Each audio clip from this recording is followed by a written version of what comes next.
Баршаңызға сәлем. Сіздермен бірге Жұлдыз каналыма қош келдіңіздер. Бүгін мен сіздермен кешкі асқа идея ретінде бұқтырылған ет және де түрікше палау рецептімен бөліспекшімін. Сіздер каналға тіркеліп қоңыраушаны басып кетуді ұмытпаңыздар. Етті 4 бұрыштап тураймыз.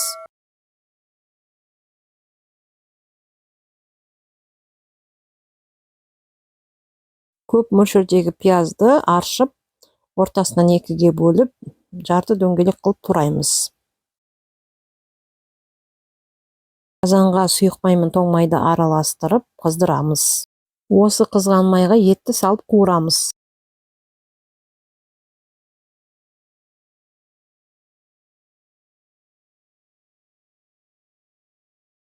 Қуырылған етті сүзіп аламыз.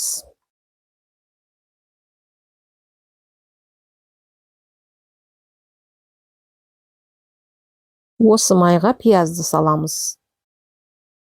Пияз жақсылап қуырылған соң, бағана сүзіп алған етімізді оның үстіне саламыз. Тұз салып араластырамыз. Етті 2 сағаттай бұқтырамыз. Сарымсақты сақтап тураймыз. Пісуге 15 минуттай қалғанда сарымсақты еттің үстіне саламыз. Орегано дәмдеу үшін салып араластырамыз. Гарнирге түрікше палау, яғни пилав дайындаймыз. Қазанға сұйық майды құйып қыздырамыз. Оған арпа немесе паутинка тәрізді ұсақ макаронды салып қуырамыз. Қуырылып жатқанда үстіне сары май саламыз. Үстіне жуылған күрішті салып жақсылап араластырамыз.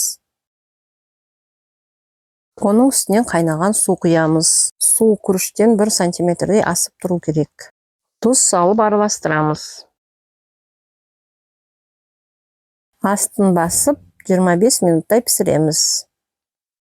Видео ұнаса лайк басып кетіңіз. Келесі видеоларда кездескенше.